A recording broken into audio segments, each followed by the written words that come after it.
নমস্কার বন্ধুরা, আমি পায়েল। আশা করি আপনারা প্রত্যেকে ভালো আছেন, সুস্থ আছেন। আজকে যে বিষয়টা নিয়ে আমরা আলোচনা করব সেটা হচ্ছে টিনের তলোয়ার, উৎপল দত্তের টিনের তলোয়ার।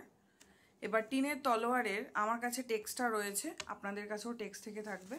আমি আজকে টেক্সটটা দেখিয়ে ধরে ধরে পড়াচ্ছি। এই বইটা আমার কাছে রয়েছে, খুব পুরনো এই বইটা, গ্র্যাজুয়েশনের সময়ের আমার। আচ্ছা, আপনাদের প্রত্যেকের কাছে হয় পিডিএফ থাকবে বা বই থাকবে, কিছু থাকবে। আপনারা প্রত্যেকে চেষ্টা করবেন এই টেক্সটটা যাতে সুন্দর, খুব সুন্দর একটা নাটক যাতে পড়ে ফেলা যায়। এবং আপনারা এটা পড়েও ফেলেছেন, গ্র্যাজুয়েশনের সময় প্রায় প্রত্যেকেই আমরা পড়েছিলাম। এবং এই বিষয়টা দেখুন, এখানে কিভাবে আমরা পড়বো, নাটক কিভাবে পড়বো। এর আগের দিন আমরা প্রহসন একে কি বলে সভ্যতা পড়েছি এবং সেটা একভাবে পড়েছি। এবং প্রত্যেকটা নাটক বা ছোট গল্প বা যাই বলি না কেন, নেটের পড়ার একটা আলাদা ধাঁচ রয়েছে, সেটা থেকে আমাদের বুঝতে হবে যে কোন কোন জায়গা থেকে আমাদেরকে প্রশ্ন করা হচ্ছে এবং কোন কোন জায়গা খুব বেশি পরিমাণে গুরুত্বপূর্ণ সেই বিষয়গুলো, এবং সেই প্রশ্ন অনুযায়ী, প্রশ্ন বুঝেই কিন্তু আমরা পড়তে থাকব। আচ্ছা, দেখুন, এই যে টিনের তলোয়ার উৎপল দত্ত, একদম প্রথমেই যদি আপনারা বইটা খোলেন তাহলে দেখবেন প্রথমে লেখা রয়েছে পিপলস লিটল থিয়েটার কর্তৃক প্রথম অভিনীত, রবীন্দ্র সদন 12ই অগাস্ট 1971। তাহলে কোথা থেকে অভিনীত হচ্ছে এরকমভাবে দাগিয়ে নেবেন, এবং 12ই অগাস্ট 1971 মনে থাকতে হবে। এরপরে এখানে একটা চার্ট রয়েছে যেখানে রয়েছে রচনা ও পরিচালনা উৎপল দত্ত, সঙ্গীত পরিচালনা, এগুলো কে কি করেছেন সেটা আমাদের মনে রাখতে হবে। গানের কথা কে দিয়েছিলেন, জ্যোতিরিন্দ্র দত্ত, অমর দত্ত। এটা আমি আর রিডিং পড়ছি না, কারণ এটা আপনাদের প্রত্যেকের কাছে এই চার্টটা রয়েছে, বইটা যদি থাকে তাহলে এখান থেকে। এবং তারপরে দেখুন প্রথম রজনীর অভিনেতা বৃন্দ। তাহলে প্রথম রজনীতে কারা কারা অভিনয় করেছিল, কি কি চরিত্রে অভিনয় করেছিল এবং তাদের নামগুলো কি কি, সেটা আমাদের মনে রাখতে হবে। আবার দেখুন দ্য গ্রেট বেঙ্গল অপেরার অভিনেতাবৃন্দ যাদের কথা বলা হচ্ছে সেগুলোও কিন্তু আমাদেরকে, কোন ক্যারেক্টার কি অভিনয় করেছিল এবং তার আসল নাম কি ছিল সেই বিষয়টাও আমাদেরকে মনে রাখতে হবে। এরপর দেখুন মোটামুটি ব্যাপারটা এটাই। এরপরে এই নাটকের একটা ভূমিকা অংশ রয়েছে। প্রত্যেকটা নাটক বা উপন্যাস বলুন বা যে কোনো কিছু বলুন, সব কিছুরই একটা ভূমিকা অংশ থাকে। আমাদেরকে এই ভূমিকা অংশগুলো কিন্তু খুব মন দিয়ে ডিটেলে পড়তে হবে। যেমন ধরুন উৎপল দত্ত এখানে যে ভূমিকা অংশটাকে লিখেছেন, যে 1876 সনই সাম্রাজ্যবাদের নিজ মুখে মশিলেপনের কুখ্যাত বৎসর, সালটা মনে রাখতে হবে 1876। ওই বৎসর বাংলা নাট্যশালা টিনের তলোয়ার দেখিয়া ভীত সন্ত্রস্ত ব্রিটিশ সরকার অর্ডিন্যান্স জারি করিয়া নাট্য নিয়ন্ত্রণের নামে নাট্যশালার কণ্ঠরোধ করিবার ব্যবস্থা করেন। তাহলে কেন 1876 সালটাকে গুরুত্বপূর্ণ এখানে বলা হচ্ছে সেই কারণটাও কিন্তু এখানে দেওয়া রয়েছে, দেখতে হবে। বিশেষ করে একটা জায়গা দেখুন, এরপরই রয়েছে, বইটা যদি আপনাদের সামনে থাকে খুব ভালো হয়।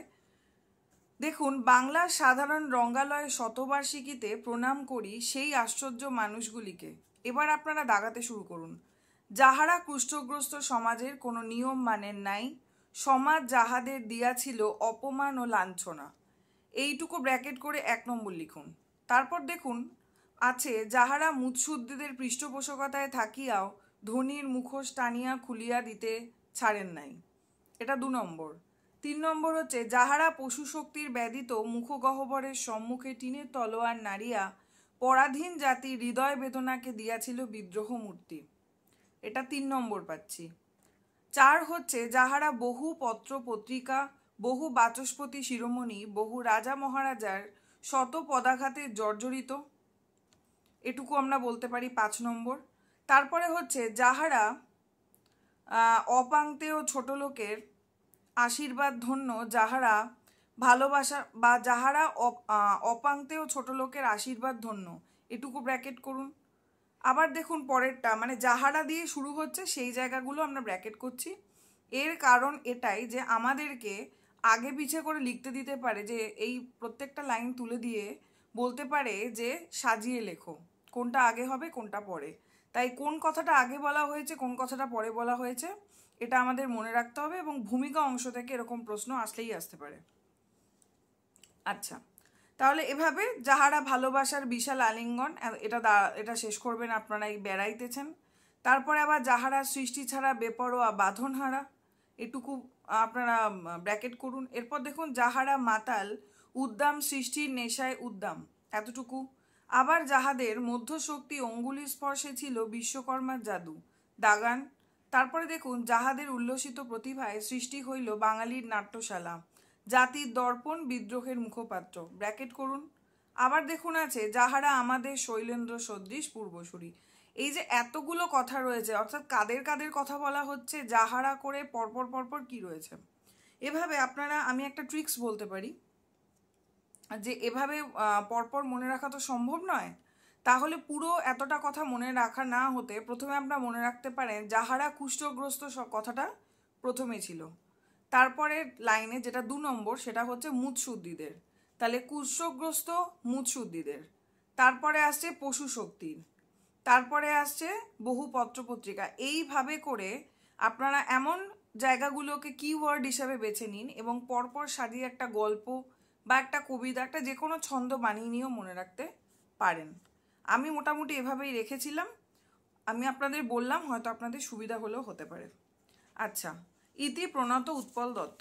এরপরে দেখুন আরও 2টো ভূমিকা রয়েছে, গিরিশচন্দ্রের ভূমিকা এবং বিনোদিনী। এই 2টো ভূমিকাও আপনারা পড়ে নেবেন, তবে উৎপল দত্তের ভূমিকাটা অনেক বেশি গুরুত্বপূর্ণ, তাই এটা আমি একটু লাইন বাই লাইন পড়লাম। এই 2টো আপনারা পড়ে নেবেন, যদি মনে হয় এখান থেকে কোনো জায়গা রয়েছে অবশ্যই দাগাবেন। আচ্ছা, এবার আমি নাটকটা পড়া শুরু করছি। হয়তো আজ পুরোটা হবে না, তবে যতটা হোক আমি চেষ্টা করছি। দেখুন বলা হয়েছে এক মঞ্চজোড়া, প্রথম 1 নম্বর। এখানে কিন্তু দেখুন এক থেকে 1, 2, 3, 4 করে এরকমভাবে ভাগ করা হয়েছে। হই হই ব্যাপার রই রই কাণ্ড, the great Bengal Opera, Shobhabazar, grand প্রদর্শন, অ্যাটেনশন প্লিজ, আসিতেছে, কামিং, রবীন্দ্র চৌধুরীর। কার? রবীন্দ্র চৌধুরীর। ময়ূর বাহন নাটক। এইবার দেখুন এখান থেকে প্রশ্ন এসেছিল একবার, প্রাইজেস অফ অ্যাডমিশন।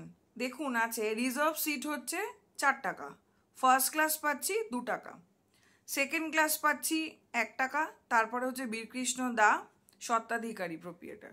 দেখুন রিজার্ভ সিট, ফার্স্ট ক্লাস, এরকম ধরনের কিন্তু একবার প্রশ্ন এসেছিল যে রিজার্ভ সিট 2 টাকা, এরকম কিছু একটা দিয়েছিল, তো এটা আমাদেরকে মনে রাখতে হবে। এরপর দেখুন মূল যে নাটকটা শুরু হচ্ছে, প্রথমে আছে এক আধটা গ্যাসের বাতি টিমটিম করে জ্বলছে, নটবর নামক শীর্ণ যুবক পোস্টার সাটা শেষ করে মই থেকে নামে। নিচে মই ধরে দাঁড়িয়েছিলেন বেনিমাধব ওরফে ক্যাপ্টেন বাবু, মদের ঘরে বেসামাল। তাহলে এই নাটকের প্রথমে যে ক্যারেক্টারটাকে আমরা পাচ্ছি সেটা হচ্ছে নটবর, এবং সে তার বৈশিষ্ট্য কি, সে শীর্ণ যুবক পোস্টার সাটা শেষ করে মই থেকে নামে। এখানে আমরা বেনিমাধব বাবুকে পাচ্ছি, যে হচ্ছে ক্যাপ্টেন বাবু, যে মদের ঘরে বেসামাল। আর বেনিবাবুর পায়ের কাছেই ম্যানহোল থেকে মাথা বার করে বালতি ভর্তি ময়লা তুলছে কে? একজন ম্যাথর। এবার আমরা প্রথম ক্যারেক্টার হিসাবে দেখতে পেলাম নটবরকে, এখানে দেখানো হচ্ছে, কিন্তু এই নাটকের প্রথম মুক্তি কিন্তু বেনি, অর্থাৎ বেনিমাধব। দেখুন প্রথমে রয়েছে বেনি, যা এবার মেছো বাজারের হাড়িঘাটা একটা মারবি, দাগাবেন আপনারা। আর চোরাবাগানের মোড়ে একটা, তারপর শুয়ে পড়ে, কোন কোন জায়গায় করতে বলেছিল সেটা দেখবেন। ভোর হতে দেরি নেই আয়, তাহলে নাটকের সময় মনে রাখতে হবে। নটবর, আপনাকে ধরে ধরে নিয়ে যাব না? বেনি, যা যা ফোকরেমি করিস নে। সামান্য 4 পাইট বাংলায় আমার বটকেরা নেশাও হয় না, দাগাতে হবে। কত পাইটের কথা বলছে? নটবর মই কাঁধে প্রস্থান করে, বেনি পোস্টারে বিভোর হয়ে 2 পা পিছন ভালো করে দেখতে থাকে। ম্যাথর 1 বালতি ময়লা তার পায়ের কাছে ঢেলে দিতেই তিনি চমকে ওঠেন। ম্যাথর বলছেন, মাপ করবেন বাবু। বেনি, ঠিক আছে ঠিক আছে। ম্যাথর, কলকাতার গরিবদের বিষটা বাবুর গায়ে দিলাম। বেনি। এভাবে দেখুন এখানে বেনি এবং ম্যাথরের কথোপকথন চলছে। এরপর একটু নেমে আসুন, দেখুন বলছে ম্যাথর কি বলছে, ম্যাথর কোথায় থাকে? আমি কলকাতার তলায় থাকি, 2টো লাইন পরেই রয়েছে। আমি কলকাতার তলায় থাকি, ম্যানহোলের ভিতর, মানে অঙ্গুলি দিয়ে নির্দেশ করে বলছে। বেনি বলছে, আপনি মাইকেল মধুসূদন দত্তের কাব্য পড়েছেন? তাহলে কার কাব্য পড়ার কথা বলা হয়েছে? মাইকেল মধুসূদন দত্তের কাব্য পড়ার কথা বলা হচ্ছে। কে সে? মহাকবি। 2 বৎসর হয় আমাদের সকলকে শোকসাগরে নিমজ্জিত করে তিনি মহাপ্রয়াণ করেছেন। তাহলে মনে রাখতে হবে এখানে 2 বৎসর মারা গেছেন মাইকেল মধুসূদন দত্ত, তার কথা বলা হচ্ছে। এরপরে যে লাইনটা রয়েছে, বাঁধিল তুমুল রণ দেবরক্ষ নরে, পুরো জায়গাটা আপনাদের মনে রাখতে হবে। নেক্সট দেখুন, কেমন লাগলো ম্যাথর জঘন্য বেনি ইস। দেখুন ওই লুটিশে লেখা আছে ময়ূরবাহন নাটক আসছে। তাহলে কোন নাটক আসছে? ময়ূরবাহন, দাগাতে হবে। আমার নাম বেণীমাধব চাটুর্যে ওরফে ক্যাপ্টেন বাবু। আমি বাংলার গ্যারিক, ইন্ডিয়ান মিরার পত্রিকা জানেন? তাহলে তাকে কি বলা হয়? বাংলার গ্যারিক, দাগাবেন। এবং ইন্ডিয়ান মিরার পত্রিকার নামের কথা আমরা জানতে পারছি। এরপর দেখুন বলছে ম্যাথর না, অর্থাৎ সে সেই পত্রিকার কথা জানে না। সে স্বাভাবিক, সে পত্রিকার কথা জানবে কি করে? সে কলকাতার তলায় থাকে, তার কাজ ময়লা পরিষ্কার করা, তার জানারও কথা নয়। বেনি বলছে সে পত্রিকা আমার একটো দেখে বলেছে বাংলার গ্যারিক। কই, গ্রেট ন্যাশনাল থিয়েটারের অর্ধেন্দু মুস্তাফিকে তো বলেনি। দাগাতে হবে, খুব গুরুত্বপূর্ণ। আমরা অর্ধেন্দু মুস্তাফির কথা পাচ্ছি যে গ্রেট ন্যাশনালে রয়েছে। যাক, আমি ওই বেঙ্গল অপেরা দলের মাস্টার। ম্যাথর, আপনি চাটুর্যে বামুন? হ্যাঁ। ম্যাথর আবার এক বালতি কি করলো, ময়লা ঢেলে দিল তার পায়ে। বামুন বলে আরেকটু দিলুম। ঠিক আছে, এটা মজা হয়ে গেল ব্যাপারটা। ঠিক আছে ঠিক আছে, বামুন আর বাবু 2 ভাঙা মঙ্গলচণ্ডী। দাগাতে হবে কে কথাটা বলছেন। খানিকটা নিরাপত্তা। বেনি, হ্যাঁ বাবু ভেয়েরা অমনি। আমি আগে যাত্রায় গাইতাম, বুঝলেন? তা এই জায়গাটা পুরোটা দাগাবেন। তা শ্যামবাজারের চক্রবর্তীবাবুদের বাড়ি বিদ্যাসুন্দর পালা হচ্ছিল। কোথায়? এখানে না আমরা এরকম অনেক ইনফরমেশন পাবো, কোথায় পালা হচ্ছিল, তারপর এরপর অনেক ক্যারেক্টার পাবো, কোথায় কোথায় গিয়েছিলেন। এই ইনফরমেশনগুলো কিন্তু আমাদের মনে রাখতে হবে। দেখুন, মেজবাবু 5 ইয়ার নিয়ে যাত্রা শুনতে বসেছে আসরে মালিনী আর বিদ্যা। তুমি বিদ্যাসুন্দর পালা কবি দেখা হ্যাঁ, এটা বলছে। মদন আগুন জ্বলছে দ্বিগুণ, এরকম একটা গান আমরা এখানে পাচ্ছি, এটাও কিন্তু মনে রাখতে হবে। এরপর দেখুন, গান করে মুঠো মুঠো পেলা পাচ্ছে বছর 16 বছরে 2টো ছোকরা সখী সেজে ঘুরে ঘুরে খ্যামটা নাচছে। তাহলে কত বছরের? 16 বছরের। আচ্ছা, এই সমস্ত কথাবার্তা বলছে। এরপরে একটা গান শুনতে পাওয়া যায়, সেটা হচ্ছে ছেড়ে কলকাতা বন হব পগার পার, পুঁজি পাটা চুল হয়ে গেল পেট চালানো হলো ভার। এইখানে যে চরিত্রটাকে আমরা প্রবেশ করতে দেখব সেটা হচ্ছে ময়না চরিত্র, আপনারা জানেন। এবং এই চরিত্রটাও ভীষণ গুরুত্বপূর্ণ। এখানে কি হবে? বেনি, এ কার কণ্ঠস্বর? এ স্বরের কল্লোলে অলিকুল উঠিল গঞ্জরি, অমানিসার বক্ষচিরি উষার চঞ্চল অভিসার, জগতের বসন্ত নামিল হরষে। ডায়লগটা ভীষণ গুরুত্বপূর্ণ। কে বলেছে, কেন বলেছে, মনে রাখতে হবে। ম্যাথর, ময়না, অর্থাৎ ময়নার পরিচয় প্রথম কে দিল? ম্যাথর দিল। বলল ময়না বদ্যিবাটির আলু, হাসনানের বেগুন এসব বেচে পেট চালায়। ময়না কি করে বলছে। ময়না গানটা কিন্তু কন্টিনিউ করছে, মানে ওই গানটাই, আলু নিয়ে যাই বাড়ি বাড়ি, এই গানটা। তার মানে আপনাদের যেটা করতে হবে, প্রথমত এখানে যতগুলো গান রয়েছে, সম্ভবত এখানে 10টা গান রয়েছে নাটকে।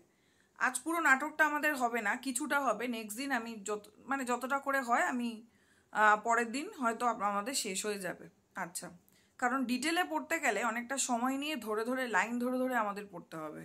ওই 10 মিনিটের ক্লাসে চোখ বুলিয়ে দিয়ে একেবারে শেষ করে দিলাম, আমার মনে হয় না ওভাবে নেট পড়া যায়।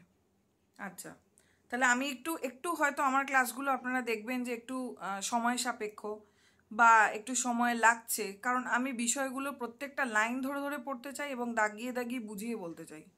সেটা যদি না বোঝা যায়, এখন নেট প্রচুর কনসেপ্ট ওয়াইজ কোশ্চেন করছে, তার সাথে শুধু ইনফরমেশন মুখস্থ করে গেলে আমাদের চলবে না। কারণ মন্তব্য যুক্তির প্রশ্নই আমি একটা আগের ক্লাসেই বলেছি যে কিভাবে আমাদেরকে প্রশ্নগুলো সলভ করতে হবে। সেখানে দেখবেন মন্তব্য যুক্তির প্রশ্নে শুধু ইনফরমেশন জানলে হবে না, কেন কারণটা ঘটছে সেটাও আমাদেরকে জানতে হবে। তাহলে সেটা আমরা তখনই করতে পারবো যদি আমরা বিষয়টা বুঝি। তাই আমরা একবার নাটকটা পড়বো, খুব ভালো করে পড়বো, যাতে এর পরে কোনো ইনফরমেশন আমাদের অপূর্ণ এরকম যেন না থাকে। আচ্ছা, তাহলে ময়নার যে গানটা রয়েছে 1 নম্বরে, এই গানটা কিন্তু পুরোটা পড়তে হবে, কারণ এখন কিন্তু গানের লাইনও মানে এগিয়ে পিছিয়ে, যেমন আলু নিয়ে যাই বাড়ি বাড়ি লাইনটা পরে দিয়ে আগে দিল গিন্নিরা সব গাউন পরে ছেড়েছে শাড়ি, এবং ম্যাচ খাওয়াতে হবে। 2 হচ্ছে চিতপুরে বেঙ্গল অপেরার ঘরটি। এবার দেখুন 2 নম্বর খুব গুরুত্বপূর্ণ, এটা আমার যতদূর মনে হয়েছে এটা অনেকটা বড় পরিচ্ছেদটা। সেখানে দেখুন প্রথমে কি কি দৃশ্য আমরা দেখতে পাচ্ছি মনে রাখতে হবে। চিতপুরে বেঙ্গল অপেরার ঘরটি দৈনন্দিন শাশ্বতের সংমিশ্রণে বিচিত্র হয়ে আছে। দড়িতে আছে হচ্ছে গামছা, ধুতি, শাড়ির সঙ্গে চোখ ধাঁধানো রাজবেশ। পরপর দাগাবেন, প্রথমে কি দেখা যাচ্ছে, দড়িতে ঝুলছে গামছা, ধুতি। নেক্সট হচ্ছে শাড়ির সঙ্গে চোখ ধাঁধানো রাজবেশ। তারপর হচ্ছে একটি নরবরের তক্তপোষের পাশে পেল্লায় এক সিংহাসন। তারপরে কি রয়েছে, 2টি ছাতা রয়েছে, কিছু বাঁকা তলোয়ার গলাগুলি করে আছে। 1 2 3 4 করে সাজিয়ে সাজিয়ে আপনারা লিখে নিতে পারেন, আমার লেখা রয়েছে, আমি আর তাই দাগাচ্ছি না। হাড়ি, পাতিল, ভাঁড় এবং মুকুট, উষ্ণিস, পুঁতির গহনা সমস্ত কিছু রয়েছে। মানে কি কি জিনিস রয়েছে পরপর পরপর আপনাদের কিন্তু এগুলোকে লিখতে হবে। হাড়ি, পাতিল, ভাঁড়, মুকুট, উষ্ণিস। অনেক সময় হয়ে যেতে পারে যে এই জায়গাটাও এগিয়ে পিছিয়ে দিয়ে দিল, যে পাতিল, মুকুট, ভাঁড়, হাড়ি। হঠাৎ করে আমরা বুঝতেই পারলাম না যে এই নাটকে এগুলো কোথা থেকে এলো, সেটা যেন না হয়। এবার দেখুন দেওয়ালে আছে 4টে পোস্টার যেগুলো রয়েছে না পরপর দেখতে হবে। দেখুন প্রথম রয়েছে গ্রেট বেঙ্গল অপেরার ভানুমতির চিত্তবিলাস, তারপর রয়েছে গ্রেট বেঙ্গল অপেরার রামাভিষেক, এরপরে রয়েছে শর্মিষ্ঠা, তারপর রয়েছে ময়ূরবাহন। এরকম এই প্রশ্নটা সম্ভবত এসেওছে একবার, যে পরপর নামগুলো লিখতে হবে। এখানে নরকুণ্ডের মাঝে অভিনেতা জলদ দাঁড়িয়ে পাঠ মুখস্থ করার প্রয়াস চালাচ্ছেন প্রম্পটার, এবং যাবতীয় ফরমাস খাটার ভৃত্যকে নটবর। এবং পরপর পরপর কাদেরকে দেখতে পাচ্ছি, প্রথমে এখানে আমরা নটবরকে দেখতে পেলাম, এরপর দেখুন হরবল্লভ, আচ্ছা এরপর আমরা যদুকে পাচ্ছি। অভিনেতা ও গায়ক যদু গোপাল এই মাত্র ঘুম থেকে উঠে নিজের শার্টটা উল্টে পাল্টে দেখছেন। এইগুলো পরপর মনে রাখবেন, কারণ পরপর আমরা কাদেরকে দেখতে পাচ্ছি, প্রথমে নটবরকে, তারপর যদুকে, এরপর হরবল্লভ মুখে খবরের কাগজ চাপা দিয়ে এখনো নিদ্রামগ্ন, আর তক্তপোষে নিদ্রামগ্ন হচ্ছে বেণীমাধব। গোবর নামক অভিনেতা গভীর মনোযোগে ভারত সংস্কারক পত্রিকা পড়ছে এবং নিমকি খাচ্ছে। প্রত্যেকটা ইনফরমেশন সবকটা মনে রাখতে হবে। এক কোণে এক কর্নেট বাদক তার বাদ্যযন্ত্র নিয়েই বাজাচ্ছে। আর কি, তারপর দেখছি হারমোনিয়াম, তবলা রয়েছে ঘরে, অন্য কোণে বসে আছে কেতাদুরস্ত ইয়ং বেঙ্গল পোশাক পরা প্রিয়নাথ। বগলে একতারা হচ্ছে কাগজ ফিতে দিয়ে বাঁধা ইত্যাদি। তাহলে পরপর আমরা কাকে দেখলাম, প্রথমে আমরা দেখলাম নটবরকে, আপনারা খাতার উপর লিখে নিতে পারেন বা ভিডিওটা পজ করে আস্তে আস্তেও লিখতে পারেন। প্রথমে দেখুন নটবরকে দেখলাম, এরপর যদুকে দেখলাম, 3 নম্বরে হচ্ছে হরবল্লভকে পাচ্ছি, 4 নম্বরে পাচ্ছি হচ্ছে আমরা বলুন এই যে বেণীমাধবকে পাচ্ছি, 5 নম্বরে গোবরকে পাচ্ছি, যে নাকি গোবর কি করছে এখানে, ভারত সংস্কার পত্রিকা পড়ছে, নিমকি খাচ্ছে। 6 নম্বরে একজন কর্নেট বাদককে দেখতে পাচ্ছি, সাথে হচ্ছে প্রিয়নাথকে দেখতে পাচ্ছি। তাহলে প্রিয়নাথ চরিত্রটা কিন্তু এই 2 নম্বর পরিচ্ছেদে আমরা প্রিয়নাথ চরিত্রটাকে দেখতে পেলাম, এটা খেয়াল রাখতে হবে। কি লেখা রয়েছে পোস্টারে দেখি আমরা। সুলভে বিক্রয় এমন দাও ছাড়িবেন না, মোগল যুগে সেজবাতি বিক্রয়। পুলকিত এক নারী, মধুর সঙ্গীত। আচ্ছা জলদ এই সঙ্গীতটা শুরু করলো, মনে রাখতে হবে জলদ। এখানে তার মানে বিশেষ করে এই যে 2 নম্বর পরিচ্ছেদের যে বক্তব্য শুরু হচ্ছে, ডায়লগ শুরু হচ্ছে, সেটা কে করছে, সেটা হচ্ছে জলদ করছে, মধুর সঙ্গীত গানটার মধ্য থেকে। নটবর বলছে কেন প্রাণ, ধরিয়ে দিচ্ছে তাকে। আচ্ছা তারপরে জলদ আবার বলছে, নটবর বলছে শঙ্করের কথা এবার। যদুদা আপনারটা ধরতাই, যদু সচকিত, হ্যাঁ কোন সিন জেগে ঘুমোচ্ছেন কেন, 1-এর 2 কোন সিনের কথা বলছে, 1-এর 2 প্রথম অঙ্কের 2য় গর্ভাঙ্ক। যদু হ্যাঁ এই পেয়েছি বলো। যেন কোন সুদূর প্রদেশ হতে এভাবে দেখা যাচ্ছে। এখানে একটা কথা আছে যে কুঠার বৃথা, দেখুন যদুর কথায় রয়েছে কুঠার বৃথা, নটবর বলে দিচ্ছে ওটা কুঠার বৃথা না, ওটা কুমার বৃথা। আচ্ছা ও কুমার এমন বাজে হাতের লেখা পাঠ লেখে কে, নটবর বলছে ওটা আপনারই লেখা। আচ্ছা গোবর হচ্ছে এ কাগজ লিখেছে, এই কাগজ, এবার গোবরের কাছে আমরা একটা কাগজ দেখতে পাবো যেখানে লেখা হয়েছে, এর আগে আমরা নামটা পড়ে নিয়েছি কিন্তু দেখুন ভারত সংস্কারক পত্রিকা। তাহলে এই ভারত সংস্কারক পত্রিকাতে গোবর যেটা পাচ্ছে সেটা হচ্ছে লেখা রয়েছে বেঙ্গল অপেরা বেশ্যার নাচ। এবং এরপরে দেখুন যদু বলছে আরে থাম দিকি, এদিকে মহলা চলছে আর কি কি। জলদ দেখুন, কথার মধ্যে দেখুন বেশ্যার নাচ গত বৃহস্পতিবার রাতে, বা জলদ কিন্তু এটা পড়ছে, যদি এই জায়গাটা দেয় গত বৃহস্পতিবার রাতে আমরা বেঙ্গল অপেরা সধবার একাদশী নাটক দেখতে গিয়েছিলাম। পেপারটা পড়ছে কে? প্রথমে পড়া শুরু করেছিল কিন্তু যদু, এরপরে আমরা দেখতে পাচ্ছি জলদ পড়তে শুরু করেছে। সেখানে কি কি বলছে যে অনেকাংশে ভদ্রজনের সম্মুখে ইহারা যে অশ্লীল অঙ্গভঙ্গি সোনাগাছির বেশ্যার নাচ করিতেছে, তদুপযুক্ত দৃষ্টে কাহার আহ্লাদ হয়। যদু: না, তোর বাড়ির মেয়েদের নাচানো উচিত ছিল। এই জায়গাটা মনে রাখতে হবে। আচ্ছা, এরপরে তক্তপোষে নিদ্রামগ্ন আমরা বেনিকে পাচ্ছি, এবং এই বেনিকে আমরা দেখতে পাচ্ছি এখানে জলদ বলছে, বেণীমাধব চাটুর্যে মদ্যপান করিয়া মঞ্চপরি টলিতে টলিতে, মানে যেটা লেখা রয়েছে না কাগজটাতে সেটাই সে রিডিং করছে। এই দলের পেশা বেশ্যা বসুন্ধরা কাঞ্চনের বেশে কুৎসিত নৃত্য করিল। তাহলে বসুন্ধরার কথা বলা হচ্ছে। দিদিকে বেশ্যা বলল, কে বলছে? নটবর। জলদ: শুনিতেছি ইহারা এইবার ময়ূরবাহন পালা খুলিবেন। আজিকালি অভিনেতারা বেশ্যা সহযোগে জাতীয় ধর্মের যে চিন্তপূর্ব ক্ষতি করিতেছেন সেটা দেখলেই কিন্তু শয্যাকণ্টকী হয়, এ কথা বলছেন। এরপর দেখুন, ওলো রাঙা বউ তোরা কেউ কাগজ পড়িসল, খুব গুরুত্বপূর্ণ। এটা আমরা পাচ্ছি হচ্ছে নাটকের দ্বিতীয় গান। মনে রাখতে হবে এবং পরপর মনে রাখতে হবে আমাদেরকে কথাগুলো। এখানে বিদ্যাসাগর, রামমোহন এবং মাইকেলের কথা পাবো গানটার মধ্যে। আপনারা গানটা পড়লে দেখবেন ভেতরেই লেখা রয়েছে। আবার দেখুন গড়ানহাটার কথা পাবো। আমাকে আপনারা কমেন্টে জানাবেন এর আগে গড়ানহাটার কথা আমরা কোথায় পেয়েছি। আচ্ছা, কোন নাটক বা প্রহসন, আমি বলে দিচ্ছি কোন নাটক বা প্রহসন কোথায় আমরা পেয়েছি এটা আমাকে একটু বলবেন। আচ্ছা, বিদ্যাসাগর আর বেঙ্গল অপেরা দুই নামকে এক করে এই শালার কাগজ আমাদের বিশেষ সম্মান করলে। আচ্ছা, আরেকটা বিষয় একটু আমি আপনাদেরকে প্রশ্ন করি, আপনারা যদি পড়ে থাকেন সিলেবাসটা মোটামুটি দেখুন, একদম শুরুতেই বেনি কিন্তু একটা কথা বলেছিল যে 16 বছর বয়সে দুজন ছোকরা সখী সেজে ঘুরে ঘুরে খ্যামটা নাচছে।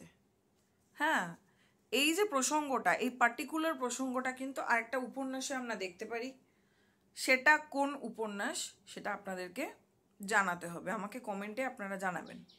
আচ্ছা, এবার হচ্ছে বসুন্ধরা কামিনী প্রবেশ করছে। বিদ্যাসাগর, আচ্ছা এর আগে বলছে দেখুন, বিদ্যাসাগর আর বেঙ্গল অপেরা দুই নামকে এক করে এই শালার কাগজ আমাদের বিশেষ সম্মান করলে।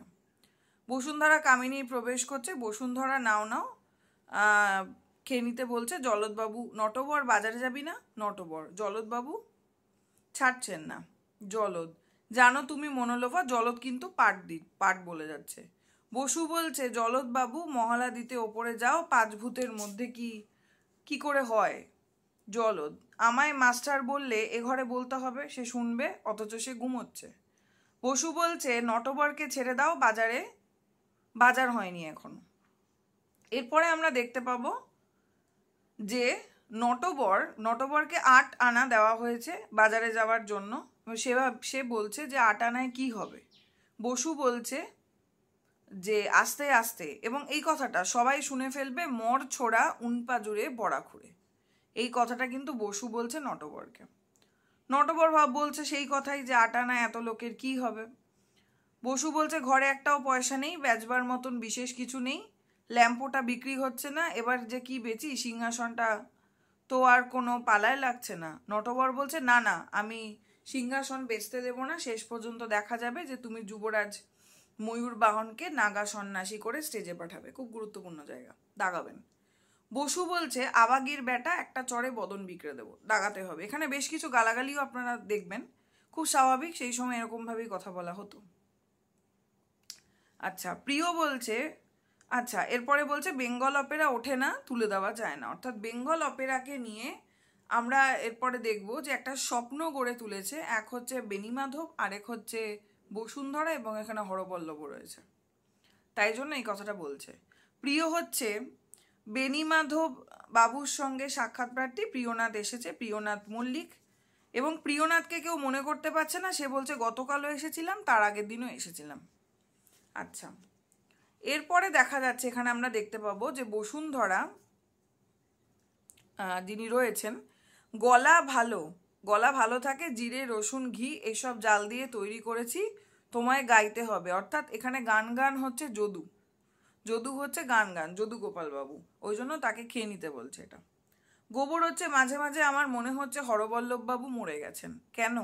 মুখে যে কাগজটা দিয়েছে দেখো, গত বুধবারের কাগজ, তাহলে হরবল্লভ বাবুর মুখে যে কাগজটা সেটা কবে? গত বুধবারের। নেক্সট হচ্ছে বসুন্ধরা ডাকছেন এবার হরবল্লভ বাবুকে যে ওষুধ খান।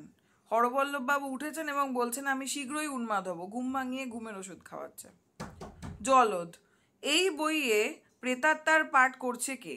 যদু বলছে প্রেতাত্মার পাঠ আছে, কথা আছে। জলদ কি বলছে? 4 পাতা, অর্থাৎ 4 পাতা রয়েছে। তারপরে বলছে পেয়ারা তুই করেছিস? ও না, এ তো পুরুষ প্রেতাত্মা। এখানে পেয়ারা কিন্তু কামিনীকে বলা হচ্ছে, আর আঙুর বলে ডাকা হয় হচ্ছে বসুন্ধরাকে, এটা আমরা দেখতেই পাবো। কামিনীর এখানে বেশি কিছু পার্ট নেই, হ্যাঁ মহারানী, না মহারানী, শুধু মহারানী। তারপর বলছে মানদা সুন্দরীর কথা আমরা এখানে পাবো, যে সে কি করেছে, মাগির এত ঝক্কি শাকের করাতের মতন কেটে চলে গেল গ্রেট ন্যাশনালে। কার কথা বলা হয়েছে? মানদা সুন্দরীর কথা, ওই গ্রেট ন্যাশনালের অমৃত বসু মহাধরিবাজ। নেক্সট দেখুন, আমি আপনাদের বেশ কিছু গুরুত্বপূর্ণ জায়গাগুলো বলতে বলতে যাচ্ছি এই অংশটার। এখানে দেখুন, কারণ এই জায়গাটা অনেকটা বড়, আপনাদেরকে খুব খুঁটিয়ে খুঁটিয়ে খুব ধরে ধরে পড়তে হবে। এখানে দেখুন কি বলছে, বসুন্ধরা ওই যে ছবি লটকে রেখেছে তাকে তো ঢাকনা আছে, যাই হোক, বসু বলছে ছবিতে তো একটা মেয়েও রয়েছে, তাতে কি আপনি চান যে মেয়েটাও দিয়ে দিই? আচ্ছা এক সেকেন্ড, ও আচ্ছা, এর বসুর মাপ করবেন, এটা পরের পৃষ্ঠা হয়ে গেছে। বসু হচ্ছে কেন ধরিবাজ কেন? যদু বলছে মদনাকে হাত করে ফেললে বসু, আর আমাকে যে গ্রেট ন্যাশনাল থেকে হাত করে এনেছো তার বেলা এবার শোধবোধ হয়ে গেছে। বসু এবার বলছে, কামিনী বলছে যে তোর গ্রেট ন্যাশনালের গুমর, আমাদের বুকে বসে ভাত রাঁধছিস, মানে তোমার খুব অহংকার আর কি বলতে চাইছে। তখন বসু বলছে আলবাত গুমর, নিশ্চয়ই গুমর করব, হতচ্ছাড়ি ভাতার খাগি, আমাকে শিখিয়েছে জানিস? আমার গুরু অর্ধেন্দু শেখর মুস্তাফি মহাশয় বেলুবাবু, দাগাতে হবে। ওসব দলাদলির পুনকে বেটি কথাটা বলা হচ্ছে কামিনীকে, অর্থাৎ তাদের গালি। নিয়ে ধর শালটা জড়ি বসাতে হবে, 4 দিকে 4টে কলকা হবে। দুজনে কাস্টিউ মেনামতির কাজে লাগলেন। জলদ বলছে তাহলে প্রেতাত্মা কে সাজছে? জিজ্ঞেস করছে প্রেতাত্মা সাজছে কে? আরে দূর, কানের কাছে প্রেতাত্মা, এই এরকমই চলছে। এরপরে আমরা দেখব মুদি আসছে, মুদির কাছে বেশ টাকা বাকি রয়েছে। মুদি বলছে কই সে বেটি কোথায়? এই মাগি বাজারের বেশ্যা, তুমি কি চাও থানাদার ডাকি? এবং জলদ তখন বলছে যে আপনি কাকে কি বলছেন? আপনি জানেন বাংলার শ্রেষ্ঠ অভিনেত্রী পুণ্যশ্লোক অর্ধেন্দু শেখরের শিষ্যা হচ্ছে বসুন্ধরা দেবী। ডায়লগগুলো কিন্তু মনে রাখতে হবে। আপনারা যদি খুব ভালো করে মন দিয়ে পড়েন, তাহলে প্রত্যেকটা চরিত্র যদি ইমাজিন করতে থাকেন যে জলদ এরকম ক্যারেক্টারে সে কি কি কথা বলতে পারে, কিরকম বলতে পারে, যদু এরকম, বেনি এরকমভাবে যদি ভাবেন, তাহলে দেখবেন ডায়লগটা যখন আসবে তখনও কিন্তু আপনাদের মনে হবে যে এই সময়ে এই ব্যক্তিটাই এই কথাটা বলতে পারে। মুদি কি বলছে? আরে জান ওসব জানা আছে, ওর নাম আঙুর ও কসবি, আর আমাদের চরিত্রেরও জানা আছে ইত্যাদি, আপনাদের চরিত্র আমার জানা আছে। এবং মুদি খুব রেগে গেছে কারণ তার টাকা বাকি। এই যে বলছেন দেখুন 70 টাকা বাকি রেখেছে মুদির দোকানে 70 টাকা বাকি রেখে বাবুরা মদ খেয়ে বেশ্যা নিয়ে হল্লা করে, ছ্যা এই চলছে। এরপরে দেখা যাচ্ছে বসুন্ধরা কি বলছেন দেখুন, 2 লাইন নিচে, আপনি ছাড়া আমাদেরকে দেখবে বাবা, পুলিশে খবরটা দেবেন না যে করেই হোক, টাকা শোধ করে দেব, এবার যে নাটক ধরেছি কলকাতা জ্বলে যাবে, জুতোর মতন প্লে হবে ইত্যাদি। তারপরে দেখুন মুদি বলছে, এই ডায়লগটা খুব গুরুত্বপূর্ণ, ওসব লোচ্চামি আমি দেখি না। তারপর বসুন্ধরা দেখা যাচ্ছে লোচ্চামি কি বলছেন, ক্যাপ্টেন বাবু পালা দেখতে ছোটলাটের পর্যন্ত কি বলে, সে কি আকুলি, যাক নিদেন পক্ষে সেজবাতিটা নিয়ে যান, এটা বলা হচ্ছে সেজবাতিটাকে নিয়ে যেতে। ও নিয়ে আমি কি করব? এরপর দেখা যাচ্ছে যে সেজবাতিটা নিয়ে যাওয়ার জন্য বলছে যে ওভাবেই নিয়ে যান, কারণ 70 টাকা এখন আমরা দিতে পারবো না।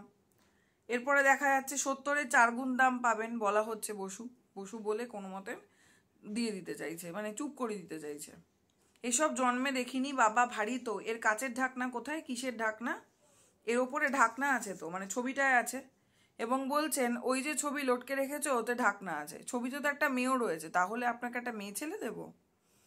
তো এই হয়েছে ব্যাপার। আচ্ছা, এই তো দেশের অবস্থা, দেশের শ্রেষ্ঠা অভিনেত্রী একটা নিরক্ষর মুদির কাছে হাত জোড় করছে। এরপরে হরর কথা আমরা দেখতে পাবো, নিশ্চয়ই পোদ্দারের দোকানের লোক কাপড়ের দাম চাইছে। সবাই তাকায়, ঠিক চিনতে পারে না। কাকে চিনতে পারে না? প্রিয়কে। এবার প্রিয়র কথা পাবো। এবার প্রিয় সম্পর্কে কে কি ভাবছে? হর বলছে নিশ্চয়ই পোদ্দারের দোকানের লোক কাপড়ের দাম চাইতে এসেছে। বসু বলছে মহাশয়ের নাম। এবার প্রিয় রেগে গিয়ে বলছে আমি 6 দিন ধরে আসছি, আপনারা ভুলে যেতে পারেন না এভাবে। কি প্রয়োজনে আসা হচ্ছে ইত্যাদি। এরপরে দেখা যাচ্ছে হর বলছে আচ্ছা এই ধাঁধাটা খুব কঠিন। দেখুন 2 লাইন নিচে, 4 অক্ষরের নাম মোর অভিনয় করি, কেউ 4 অক্ষরের কোনো কথা জানো যার নাম অভিনেতা? এখানে হর বলছে জানি, আহাম্মুক। তাহলে অভিনেতার জায়গায় কোন কথাটা বলা হয়েছে? আহাম্মুক। অপশানে দিতে পারে, এবং সম্ভবত এরকম কোনো প্রশ্ন এসেও ছিল। দেবতেরি সেটাই লিখেছে।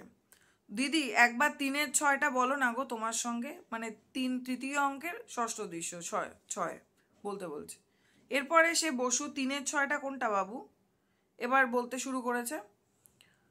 জলদ বলছে এর মধ্যেই মুখস্থ হয়ে গেল, তো বলছে তাছাড়া আর কি ইত্যাদি বিষয়। জলদ এবার বলছে মলিন বদন রাজমাতা নাকি কারণ ইত্যাদি। এরপরে দেখুন কিছুটা এগিয়ে এসে হর বলছে পেয়ারা ঠিকই বলছো, এ গ্রেট ন্যাশনাল আমাদের শনি। ধর্মদাস সুরের চাকরি গেল, খুব গুরুত্বপূর্ণ। ধর্মদাস সুরের চাকরি গেল। শ্যামপুকুরের কেষ্টধন বাড়ুজ্যে গ্রেট ন্যাশনাল ছাড়লেন, ভাবলাম এবার বোধহয় থিয়েটার উঠল। কোথায় কি একা অর্ধেন্দুতে নিষ্কৃতি নেই, আবার গিরিশ ঘোষ জুটেছেন। কি বই ধরেছে তারা? কি ধরেছেন? সুরেন্দ্র বিনোদিনী। কার লেখা? উপেন দাস। এগুলো মনে রাখতে হবে।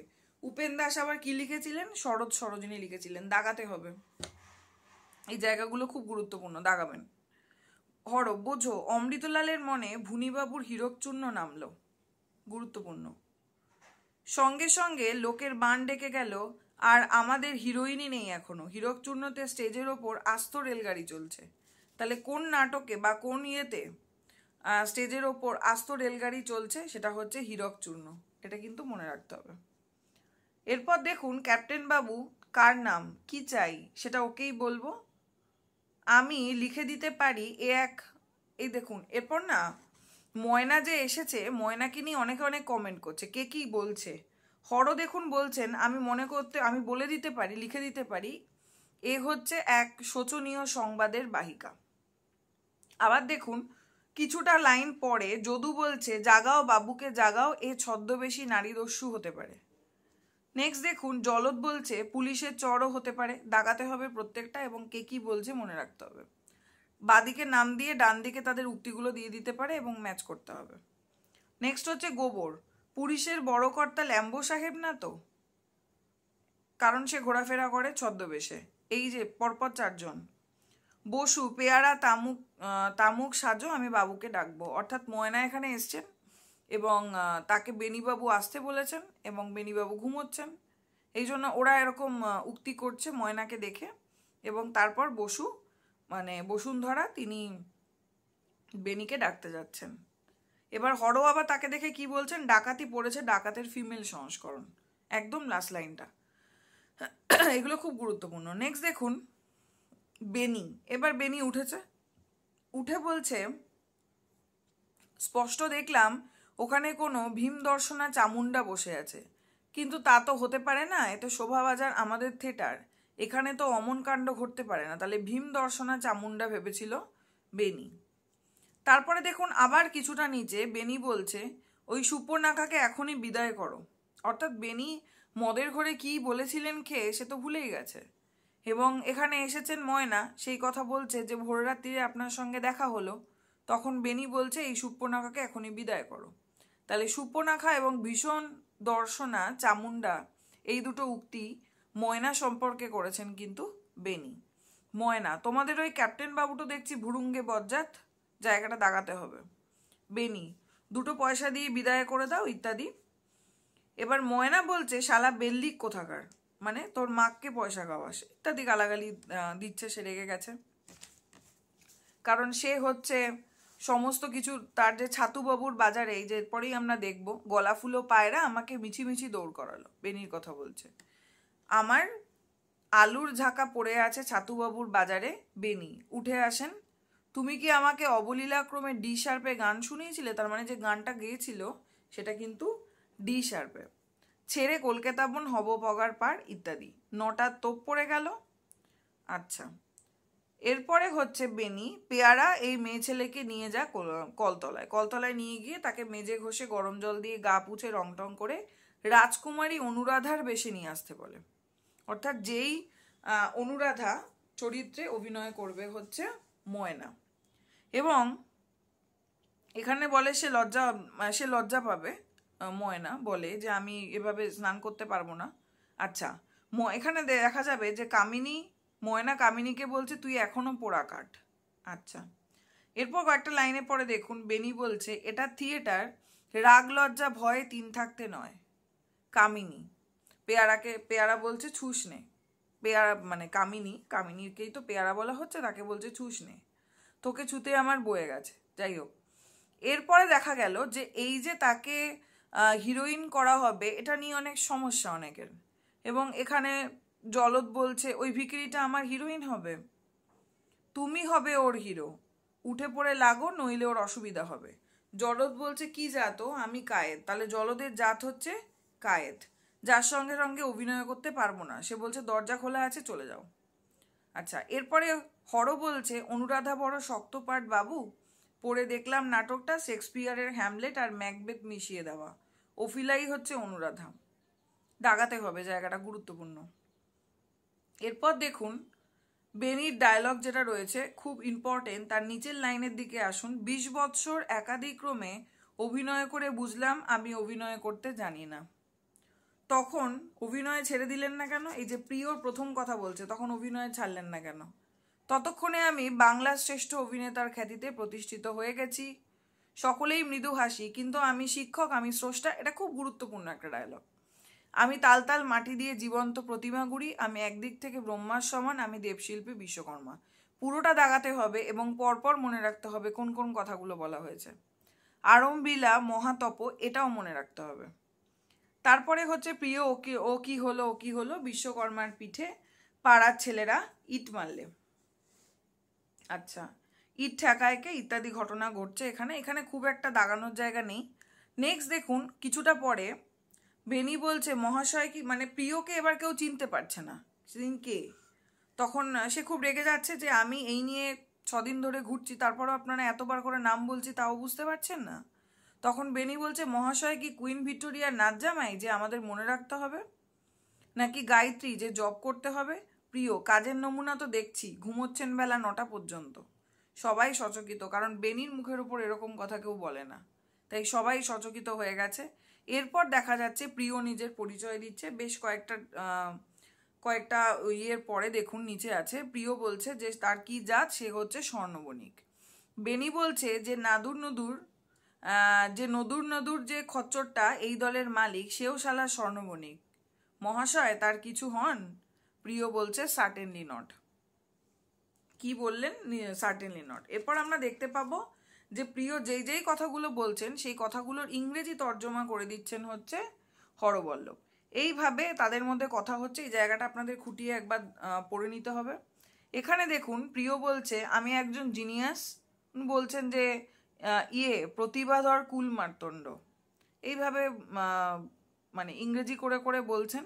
এরপর প্রিয় বলছে আমি নাটক শিখেছি হিন্দু কলেজের ক্যাপ্টেন প্যান্ডেলবেরির কাছে। এটা কিন্তু দাগাতে হবে, প্যান্ডেলবেরির কাছে।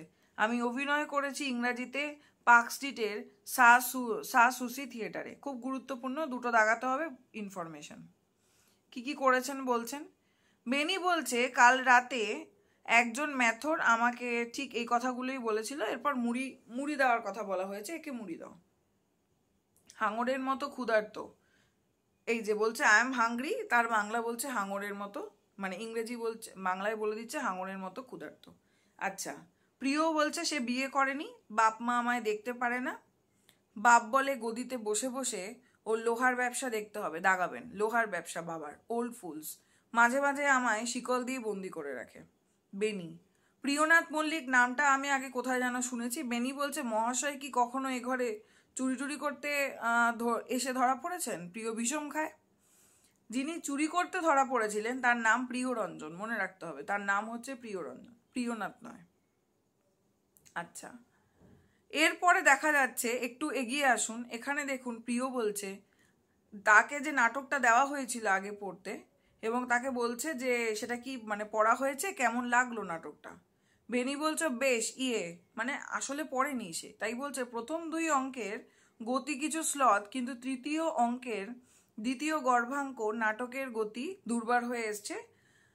প্রিয় কি বলছেন যে আমার নাটকে অঙ্কভাগ নেই, অঙ্ক গর্ভাঙ্ক এরকম কিছুই নেই। এই নাটক 10টি অধ্যায়ে বিভক্ত, একাধারে নাটক ও নোবেল।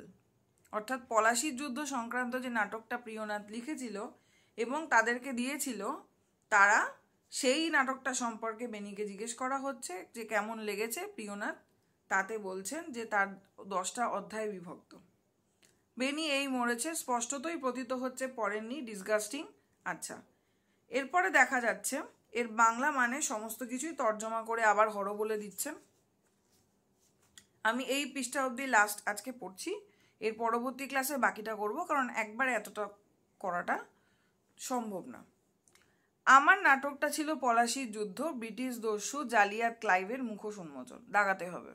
বেনি, হাত করা না পড়ে, প্রিয় আপনাদের দিতে যাওয়াই ভুল হয়েছে ইত্যাদি। সে খুব রেগে যায়, কিন্তু এরপর দেখা যায় যে প্রিয়কে যে মুড়ি খেতে দেওয়া হয়, সেইখানে দেখা যাচ্ছে তাকে যে মুড়িটা দেওয়া হয়েছিল সেটা হচ্ছে পলাশির যুদ্ধ, পৃষ্ঠা 321। এই জায়গাটা না আপনারা লিখে রাখবেন যে প্রিয়কে মুড়ি খেতে দেওয়া হয়েছিল 321 নম্বর পৃষ্ঠাতে। এরপর দেখা যাচ্ছে আবার পাওয়া যাচ্ছে হচ্ছে পলাশির যুদ্ধ, পৃষ্ঠা 314।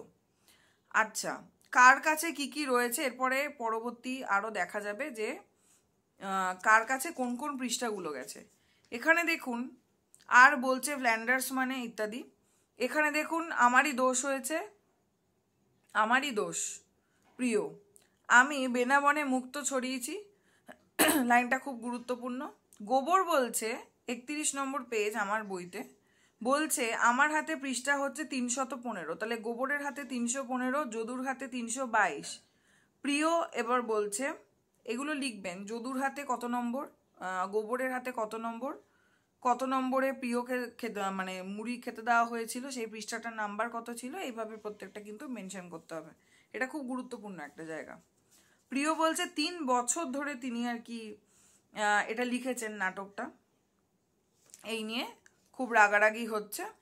তারপরে প্রিয় বলছে ড্যামনেশন, আচ্ছা ইত্যাদি, স্বাভাবিক, সে খুব রেগে গেছে, এইসব চলছে, এবং তাকে হাওয়া দেওয়া হচ্ছে। গোবর বলছে শীতকালে বাতাস করো না। প্রিয় এবার দেখুন একটা কথা বলছেন, মাইকেল চলে গেছেন, দীনবন্ধু কত হয়েছেন, দুজনের কথা আমরা এখানে পাবো। এরপরে দেখা যাচ্ছে বেনি ধৈর্যচ্যুতি ঘটছে। এরপর বেনিও অনেক ধরনের মানে কথাবার্তা বলতে থাকেন, কারণ বেনিও রেগে যান যে আর কত শুনবো, আর শুনবো না, ঠিক আছে। আচ্ছা, বেনি বলছে দেখ ছোকরা, অনেকক্ষণ থেকে তোমার কথা শুনছি ইত্যাদি। বসু বলছে কি বলছেন বাবু, বেচারা নাটকটা সবাই মিলে নষ্ট করলাম, আবার ওকে এরকমভাবে বলা হচ্ছে, সেটা বলছে। না না, ছোড়ার ব্যবহারটা দেখেছো, বলছি নাটকটা আস্তাকুর থেকে এনে দিচ্ছি তা না ইত্যাদি। এরপরে বলছে, রেগে গিয়ে বলছে যে মাথায় ট্যাসেল দেওয়া টুপি, পাইনাপলের চাপকান, পেটি, সিল্কের রুমাল, গলায় চুলের গার্ড চেন, বাপের বিরাট ব্যবসা, মাসির বাড়ি অন্নলোটেন, জোড়াসাঁকোর ঠাকুর বাড়ি শোন, আর সেনেদের বাড়ি বসবার আড্ডা, এদের হাড়ে হাড়ে আমি চিনি, পকেট ভর্তি টাকা, অথচ গরিবের জন্য প্রাণ কাঁদে। কথাটা কে বলেছেন, খুব গুরুত্বপূর্ণ, বেনি বলছেন। কাকে? প্রিয়নাথকে বলছেন ঠিকই, কিন্তু এই যে প্রিয়নাথের যে স্বর্ণ বণিক জাতি বা যারা এরকম করে, প্রত্যেকের উদ্দেশ্যে কিন্তু কথাটা বেনি বলছেন। কথায় কথায় যে ইঞ্জিরি ঝাড়ো দেশের মানুষ বোঝে। এরপরে আমরা যদুর একটা গান দেখতে পাচ্ছি, সাচ্চা বলি আমরা বলি ভয় করি না তাই। এটা 3 নম্বর গান, দ্বিতীয় দৃশ্যে আমরা পেলাম। এর আগেও আমরা একটা যদুর গান পেয়েছি এখানেই। তাহলে গানটা পুরোটা পড়তে হবে, মনে রাখতে হবে। আজকে এই গানটা অবধি আমি পড়ালাম, কারণ এই নাটকটা মোটামুটি ধরে নিন আমার এখানে রয়েছে প্রায় আপনার 96 পৃষ্ঠা। মোটামুটি 2 দিন কি 3 দিনে অল্প অল্প করে ধরে ধরে প্রত্যেকটা লাইন ধরে পড়লে আমার মনে হয় এভাবে বুঝতে সুবিধে হবে। আচ্ছা, তাহলে আজকে এ পর্যন্তই রইল 33 নম্বর পেজ আমার বইতে। আশা করি আপনারা এটা বুঝতে পেরেছেন। আপনারা এতটুকুই হোক বা পুরোটা আমি বলবো, খুব ভালো করে পড়বেন, খুঁটিয়ে খুঁটিয়ে পড়বেন, দাগিয়ে পড়বেন, এবং আমার সাথে সাথে পড়লে হয়তো আপনাদের ইন্টারেস্ট আরও ভালো লাগতে পারে। সেটা যেভাবে হোক আপনারা করতে পারেন, আপনাদের ইচ্ছে। তো ক্লাসটা ভালো লাগলে অবশ্যই জানাবেন। কোনো প্রবলেম হলে, কোনো জায়গা বুঝতে না পারলে আমাকে কমেন্টে বলবেন, এবং আমি অবশ্যই উত্তর দেওয়ার চেষ্টা করব। তাহলে এখানেই আমি আজকের ক্লাসটা শেষ করছি। Thank you.